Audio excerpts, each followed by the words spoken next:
speaker, and it's going to be Pavlo. And next to this from Support Ukraine, UK, our very old friends, who's been with us in our protest, and thank you very much. Please welcome Pavlo.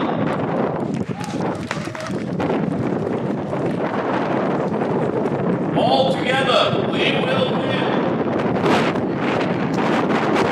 All together, we will win. All together, we will win. All together, we will win. Russia is a terrorist state. Russia is a terrorist state. Russia is a terrorist state. Russia is a terrorist state. Russia is a terrorist state. Russia is a terrorist state. My friends, thank you once again for inviting me here to this rally. I believe it's very important to first and foremost send a message of unity of all the people who want to end the terrorist regime once and for all and move to a better future for both the people oppressed by it directly and those attacked by it on the battlefield, and also those brainwashed by it elsewhere, as it cannot be ignored any longer. The Russian propaganda seems to have taken root in the minds of some people who are in charge, even in the free world. Must I speak about the big fat orange elephant in the room? My friends, we all know that what happened in the last few days is terrifying. But we should not be terrified. Instead, we need to slightly change our rhetoric. Instead to try to ask and beg people to come here, please do something. We need to remind people that if they allow this to spread, this misinformation of saying that Zelensky is the dictator, Putin didn't do anything wrong, it was like Ukraine who started the war after all, right? If this insane rhetoric is allowed to spread, it doesn't matter where you live. It does not matter any longer, my friends. Things have changed forever. And we can't turn them back anymore. And for all the Russians who live here in this country, this counts double as much. Because they have left a country that was trying to turn them into meat. So they should know that to allow these things to get progressively worse never has a happy ending.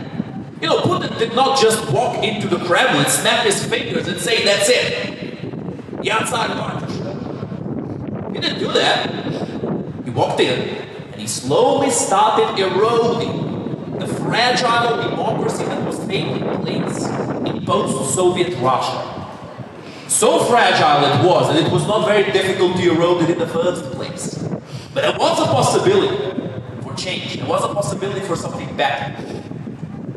So my friends, today, my messages will be slightly different than the usual message of friendship. My message is that we need to start moving. It's a message of urgency.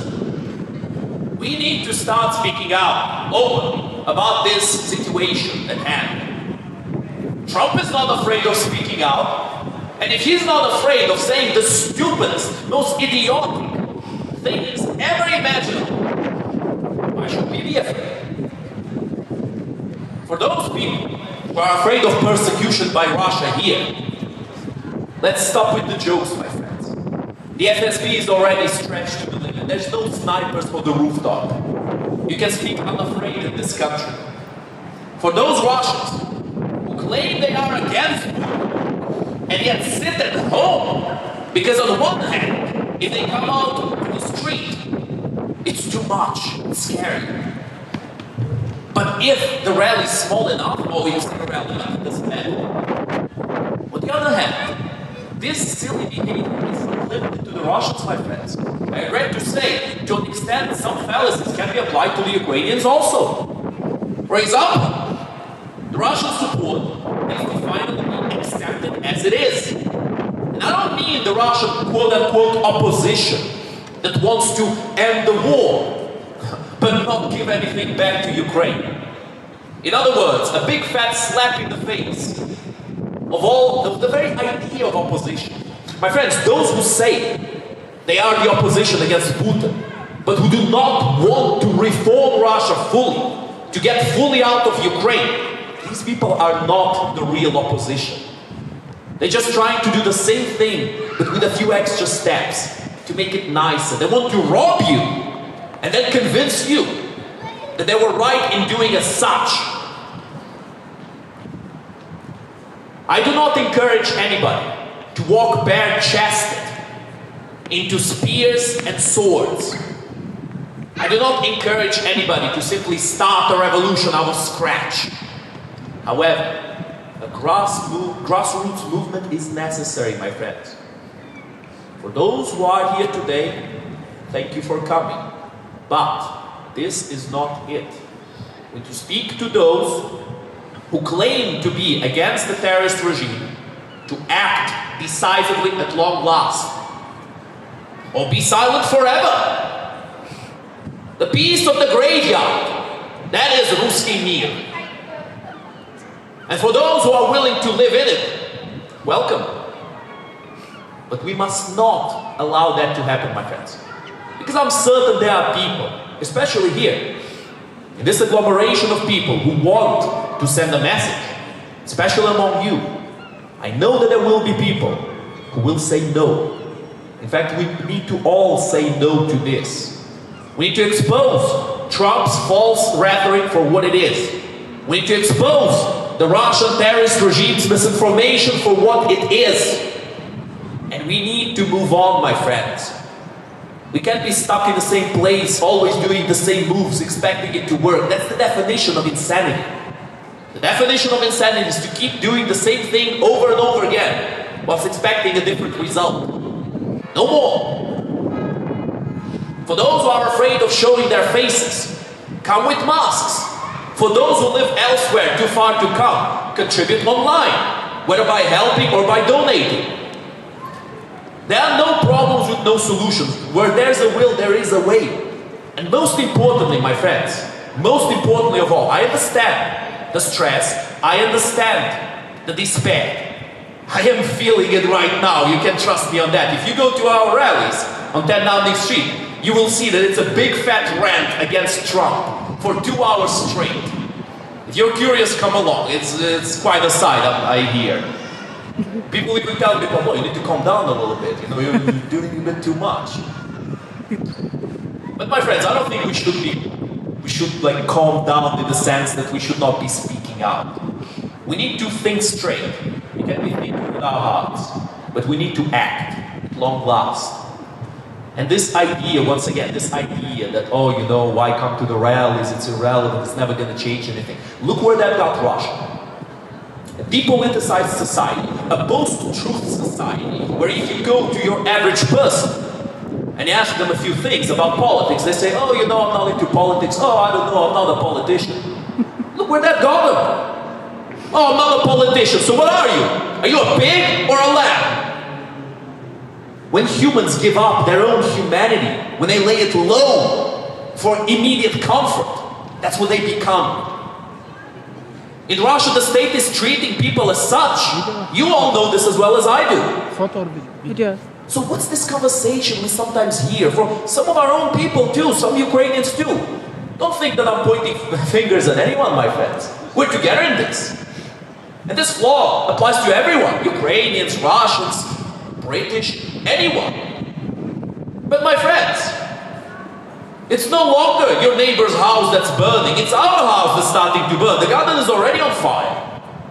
If Trump starts doing what Putin wants, we will never be safe anywhere on this planet. So this should be a wake-up call for everyone. If Trump is starting to use Putin's rhetoric, left, right, and center, this, oh, I'm depressed, I'm motivated, it can no longer apply. My friends, nobody's shelling us. Nobody's shooting at us. Nobody's torturing us. All of this is in our heads.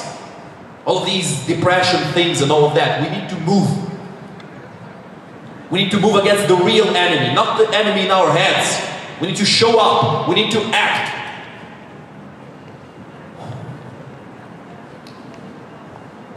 If we do not, Russia will truly expand, not in its borders. Russia is running on fumes right now, but in its ideas.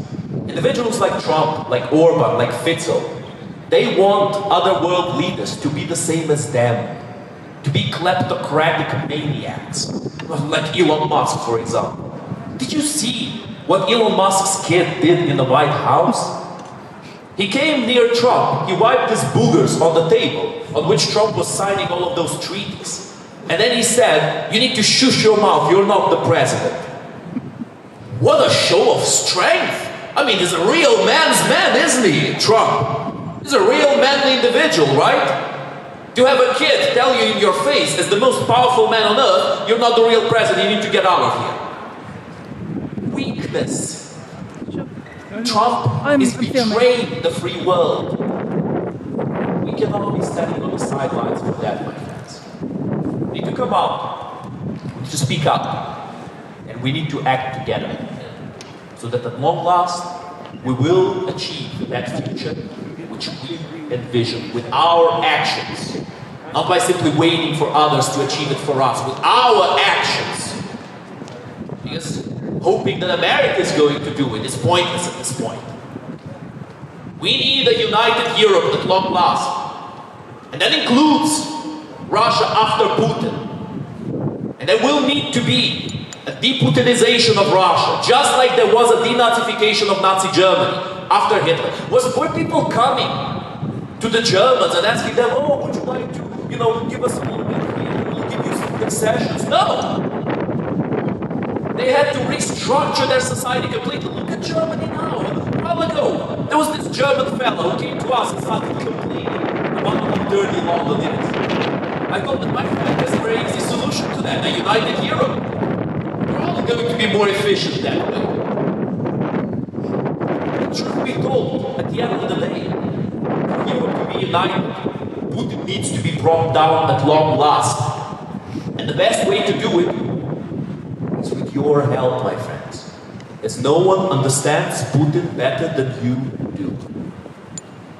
Свобода России! Слава Украине!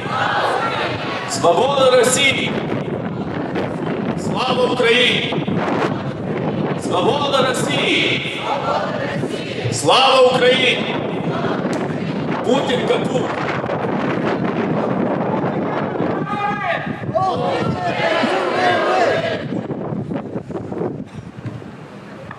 Always a pleasure to have Pavlo speaking for us. Can we have another round of applause for our very professional activist and speaker? Thank you very much. Thank you for still being here. We have one more speaker. I would like to invite Alison Clark, who is an American photographer based in London. She accompanied Global Health Group as a photographer in